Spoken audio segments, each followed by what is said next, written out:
Hello and welcome to Minecraft. You join me here in the tutorial world, as you can see by the array of weird things and sandstone and stuff. We are going to go through some of the new features in Minecraft 1.6. So, without further ado, let us begin. First of all, there's a bunch of technical fixes that no one really needs to worry about if they're just here to play the game. There's a bunch of launcher stuff. You might notice the new launcher, as well as a few other things going on underneath the bonnet. Some stuff to do with multiplayer chat and all sorts of things like that. But we're interested in what's going on in the game. So let's get down to some of those details. Okay, so as you can see, I have made myself hungry. And the first we're going to look at is a couple of the status effects. So let's eat a golden apple here and see what we do. There we are, we get 2 hearts there, which is the absorption effect. And that basically means that if we were to take damage, it would first take the damage away from those yellow hearts before it would do the red ones. So it's just like a little bit of an added bonus. And if we eat this golden apple, does it do anything else? No, it just replenishes our absorption effect as well as giving us a whole bunch of other stuff there. That is really great indeed. But now I need to not do that. I need to go back into survival and get myself a bunch of food just in case we do anything else like that. So that was the absorption status effect. Now we have the health boost effect, and this can only be gotten by typing in the following command. We have effect player name, so there we are, 21, the duration, and the amplifier. So if we have 2 here, you can see there it gives us a nice little health boost just like that, and then it slowly begins to generate in, and that will last for 30 seconds. Look at that, health boost 3, and you can see it slowly rising up. And of course, if I'm quick enough, we can go back into creative, grab me a new golden apple just here. We might have to reapply this. Oh, and then, yeah, you take damage as you lose all of the hearts again. So let's just reapply that. There we are. So we have those hearts there. And then if we get the absorption as well, there we are. We also have our 2 golden hearts as well. And we're regenerating. So there's the potential, if you can get a couple of these stacked together, for a lot of health, which could be quite useful in certain situations. Now we have the saturation effect. As you can see, I am starving. So, and also this is good, you can see, look, it's taking the damage out of the golden hearts before our regular ones. But now, if I do effect, I believe it's 23, Nick Ward, 23, 30 seconds at 5, this should replenish the hunger, just like that. And that stops you from starving, basically. That just fills up your hunger bar. But I believe that's pretty much it for the new status effects in Minecraft. Now, there are a bunch of new commands that have been added. However, I am afraid that I don't really know the syntax for them, so I can't really give an adequate demonstration of the new ones. However, I believe what we have available to us is stuff that makes it possible to have a game of Ultra Hardcore, which is a game mode devised by Mindcrack, in the vanilla game without a mod. And what it basically entails is you do not regenerate health, and it's a basic kind of basically it's a PvP last man standing kind of thing, where every bit of health counts. You don't naturally regenerate. The only way to regenerate is with golden apples or health potions and all sorts of stuff like that. So the commands are player spread, which when activated will spread all of the players out over a certain area. There is also the day and night cycle. You can turn that on or off. So if we turned it off, the sun would basically stay at that point in the sky until we turn it back on. There is also the health regen rule, which stops your health from regenerating. In addition to these, you can also use the command blocks to play a certain sound from the game files at will. Now, like I say, I don't know the syntax. I don't know what the code is for any particular sound and stuff like that. But with a bit of research on the Minecraft wiki, I'm sure that information will come to light. Next up, with riding a something with when you're on a thing like this, you can see that first of all its health is also displayed on the HUD. As you can see on the right of the XP bar there are 5 hearts. This is the pig's health. If I was able to punch it, it would take damage, but I can't seem to be able to. In order to dismount from something now, you need to hold left shift like this, and this is a good chance to do it actually. If I punch this pig once or twice and then get on him, you'll see he has taken 1.5 hearts of damage. There is a odd new particle kind of thing with water. As you can see, when I put water down, it makes a little blue splash like that, and also for some reason it makes the noise that you get when you put down cobble or something like that, which I'm not sure if that is part of the design or whether that's a bug. And that also allows us to move on to boats here, because boats used to be steered using the A and D keys, but now you use W and S to move forwards and backwards, and the boat, I think you use S to go backwards. Evidently not. But now you use the mouse to steer, and it would seem that backwards does not work with S. That can just be used as a brake, I think. But now the boat will go wherever you're looking until it crashes. The next new thing is the respiration enchant. Whereas normally it helped you breathe underwater, now it also improves your visibility, as we will hopefully see here. So as you can see, it's a bit murky, but if I put this on, it looks a bit brighter. It's a bit minute to see, and I don't think it's applied above ground, but if you just look at the background behind the inventory here, you can see that it kind of flashes a bit. It's not on, and it's dark, it's on, and it gets a little bit brighter. There has been some slight quote-unquote improvements to mob difficulty. Now it scales, which basically means the longer you spend in one area, the more difficult the mobs get. And this is measured in whether they are equipped with items like swords or armor, and also whether those things are enchanted. The longer you spend in an area, the more likely something is to appear with an enchanted weapon or armor or a weapon in general. Also, in addition to this, spiders will now spawn sometimes with potion effects, which I'm sure we're all looking forward to immensely. Whilst on the subject of potion effects and stuff, wow, you did not take long to appear at all. Oh, actually, yes, while we're here, squids have become a bit less derpy. And by that I mean they no longer die in their natural habitat, which is an achievement. But anyway, now we're going to look at a few of the items here. So now, as you can see, the swords here have their attack damage on them, so you can see how much damage they do. And on the tools as well, it also has an attack damage, so you can see how dangerous they are. And that is all I have to say for that. But there is the potions, which tell you what happens when you use them. So as you can see here, that was all standard with the regeneration and stuff, but on the speed here, when applied you get 20% speed boost, 40, 20 and so on and so forth, just like that. Fire resistance is all the same.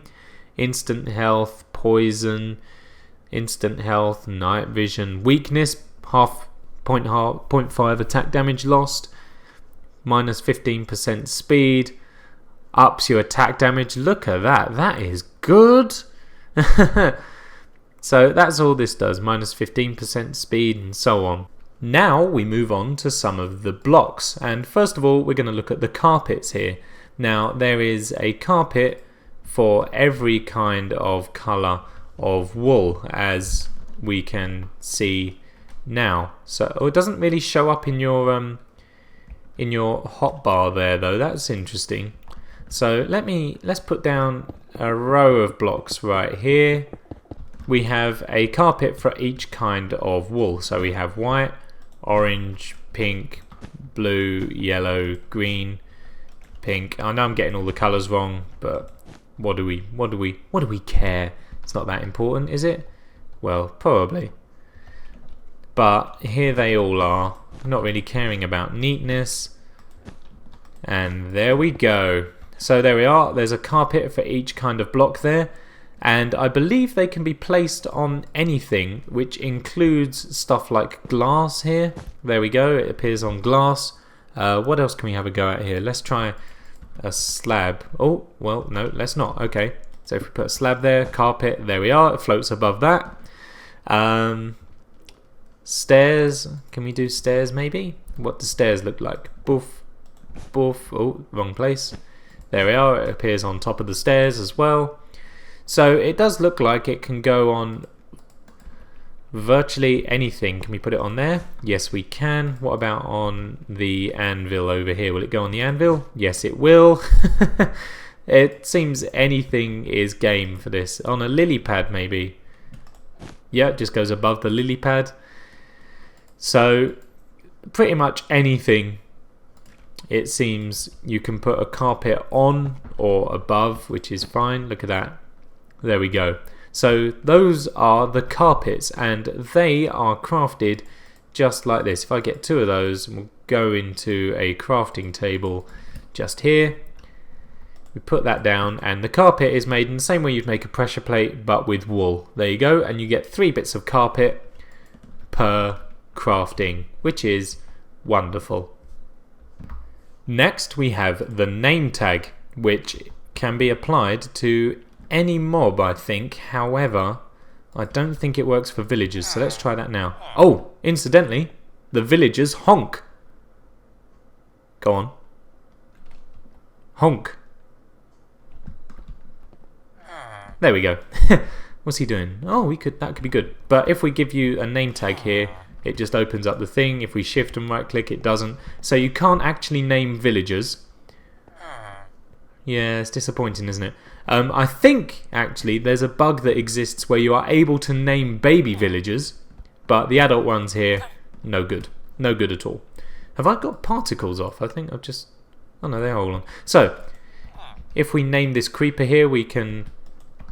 Oh no, wait, first of all... Oh, I'm an idiot. First of all, you need to actually name the name tag. So you go into an anvil and change the name of it, just like you would if you were going to name an item. So there we are, the name tag now has a name, and if we right click on the creeper here, there we go. His name is now General Spaz, and obviously we don't know that until we get near enough to him, just like that. And while we're at it, let's just test the villager again. Yeah, he can't be named. However, actually, let's try it. If we make a baby villager, can we name him? There we go. He is now named, the baby villager is now called General Spaz as well. And when he grows up in about 20 minutes, he should be an adult with that name. We might get the chance to check that out. Whilst we're here, actually, there is also something that exists with name tags. And I'm not sure how long it will be part of the game. But if you name a name tag Dinnerbone, and then get oh, I don't know, what can we have? Let's get a Zisto out here. If we get that here and then name this Dinnerbone, the theory is it should turn upside down.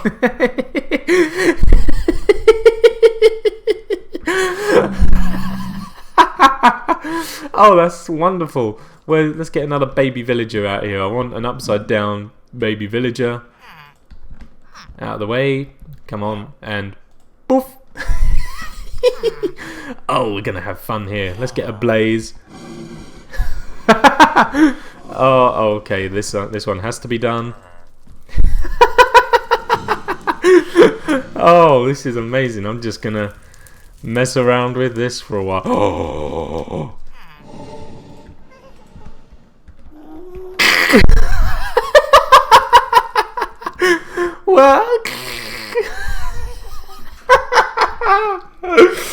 Oh, well, if this isn't entertaining, I don't know what is. And of course, once you've named something with a name tag, it stays spawned forever. I don't know if it works for squids or not there. Oh, a witch. Let's have a witch now. What else have we got? Oh, yes, you. Time, set, night. Will that work? Good. Oh, yeah, my thing kicks in. But there we go. Oh, what else can we ever go with here? If anything. Well, nothing else particularly catches my eye. So, there we go. Those are the name tags. Oh, baby villagers. I'm going to pen these guys off and keep them together. Incidentally, with the name tags, they can only be found in like dungeon chests. So we're talking dungeons, pyramids, jungle temples, stuff like that. Next, we move on to the Hardened Clay, which is all this down at the bottom here. Now, where's the regular stuff? There it is. Hardened Clay here. This, I believe, is made by cooking clay. So if we put this down now and grab ourselves some, there we are, we'll get a bunch of that and a bunch of that. Oops. There we are. Put that in there and that in there. And this will make brick. And then I believe once we have some brick here, we just make it like we would make a resource block. Oh, wait, no, that's how you make one of those. Huh. Interesting. Okay, oops, go away. I've worked out now. Right, so there we go. You have to make a clay block and then stick that in the furnace. And that's how you make hardened clay. Oopsie daisy, go away. So, that should make one there. And there we have it. And, of course, all of the hardened clay, as you may have seen, can be stained. So, if we get ourselves a bunch of these, and we can put those down so we can see. These are, of course, the colours that are represented by the carpets here. So, this is what they all look like, and I think that these are a really great addition because it gives you so many more building options, and it's just so good. Like, you get a bit more diversity of colour and stuff. As you can see, you have the brightness of the walls there contrasted to the sort of earthiness, I suppose, of the clay blocks, which is really great in my opinion. So good shout, Mojang. Well thought out. That's really great. I'm just going to put down the rest of the wall here so we can see what they look like sandwiched between them. So there we go. That's a nice big variation there. And in order to make the stained clay, what you need is let's get a bunch of those. You need some clay blocks first of all and some dye, and then you go into your crafting table and you basically just need to surround a bit of dye with hardened clay, not regular clay. Moron. It's alright, I'm still getting used to this as well. So we will learn together. That's what we're doing here. So there we go, as you can see, and you get 8 bits of clay for each one. So there we are, 8, 16, 64 altogether. Excellent. Next up, we are going to look at the coal and charcoal. As you can see, charcoal has a brand new texture, differentiating it from regular coal, which I think is quite snazzy. And using regular coal, you are able to make the block of coal, which looks like this. Looks a little bit like the obsidian texture mixed with the old lapis texture.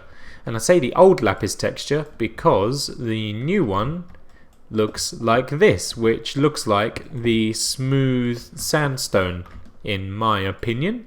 So if we just grab some of that, and then as you can see, there we go. So this is smooth sandstone. New lapis looks like that. New coal block looks like old lapis mixed with obsidian, I think. And they can be used in a furnace, and they are actually better than using the 9 coal which is used to make them.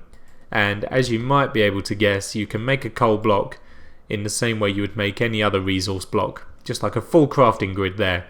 Now each lump of coal smelts 8 items. 9 blocks of coal 9 lumps of coal, sorry, smelts 72 items. The block of coal does 80.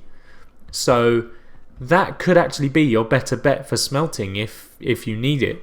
But generally speaking, I only smelt by stacks anyway, so I only do 64 at a time. But there you go, the option is now there. So now we need to move on to the night time, because the zombies have had a little bit of an adrenaline boost. As we can see here, we have our zombie, and what happens is, if you attack them, they now have the potential to spawn in more. And of course this one's making a beeline straight for the villagers here. I don't actually know if this will work because I'm in creative here. So let's get myself one of those, just in case it all goes awry. Leave them alone! Ah, here he goes, here he comes. Come on fella. So yes, you now need to keep an eye out whilst fighting zombies, because it is entirely possible that more of them can come to your aid to attack you here. I'm getting a bit of a frame rate drop here. And also as well, they can track you from further away now, which is worrying. And in addition to this, in addition to this, they can also call in reinforcements as well. So zombies have had a huge kick up the backside and are now pretty darn dangerous. But we don't want to fuss around with that any longer than we have to, because that's dangerous. So the zombies are now something to be feared, as well as being outrageously clever. You best be leaving my kids alone. As well as being outrageously clever, they are also pretty intelligent now as well, which I guess is kind of the same sentence. Leave these guys alone, will you? I mean, I need to be careful. Oh no, wait, because that was also another change as well. You cannot break blocks with a sword now, which is good. In creative. Finally, there are a few terrain generation changes. Deserts will now no longer spawn with water in them, so this could be a thing of the past, and you will no longer find the little water lakes in deserts, which makes sense. And in the nether fortresses now spawn with chests inside, kind of like mine shafts, and they could possibly contain some fat loot, if that's the phrase the kids are using these days. Okay, I think that's pretty much it for the 1.6 update. I don't think I've missed anything out. You know, we got all the clay there, there's some new smelting recipes, the carpets, the textures, the mobs, and I think that's pretty much it. So, thank you for watching the video, everyone. I hope you have enjoyed it and found it useful. If you have, then please feel free to leave a comment and a little thumbs up, and maybe even subscribe if you haven't done so already. It really does help out the channel a lot, and I am very appreciative as always. Thank you for watching, everyone. I shall see you in the next video. Goodbye.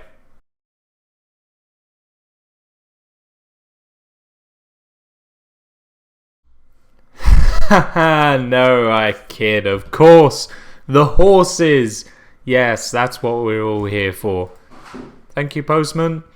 That's what we're all here for, the horses. Now, if we get this fella here. Oh! Look at him. Now, we can get on him, and he's probably not going to... No, he didn't like that at all. We get on him again. No, not happy. I believe this is how you tame them. You just keep on getting on until they love you. If I put the saddle on him... No, he doesn't want that yet. I need to Oh, no, come on. Can I also have some wheat and sugar and apples here in case you want some of that? No? How about sugar? No? Oh, look, he smiled. Yee. Sugar? How about an apple? Do you like apples? Yeah, he does. Do you want some wheat? Oh, look at that. Now, love me. Oh. Fine. Hey, there we go. I saw the hearts there. So, left shift to get off. Now we can put a saddle on him, I think. Oh, yeah, look, there we go. Put the saddle on there. There we are. Now he's got a saddle, look. And we can get on him. And he's controlled using the movement keys. So W or... Hang on. Oh, yeah, look. So W moves you forward and... Oh, leave him alone. That's it. So W moves you forward. You steer with the mouse. You can use A and D to sidestep and S to go backwards. And if you hold the jump button, that bar fills up and you can jump in the air like that. And I think the aim is to get it in the orange section for the best jump, which I'm not very good at. Hoop. Oh, let's see how much health this guy has, because he's not bad, because the health varies between each horse, as does its top speed and jump height and stuff like that. Oh, look, and they fixed the glitchy capes as well that happened when you rode things, which is good. How high are we going to go this time? So yeah, this is nice. I quite like this. That's very cool. Very cool indeed.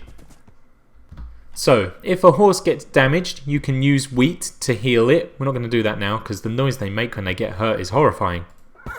Or when they die it is anyway. And also it does regenerate naturally. The wheat is just for speeding up.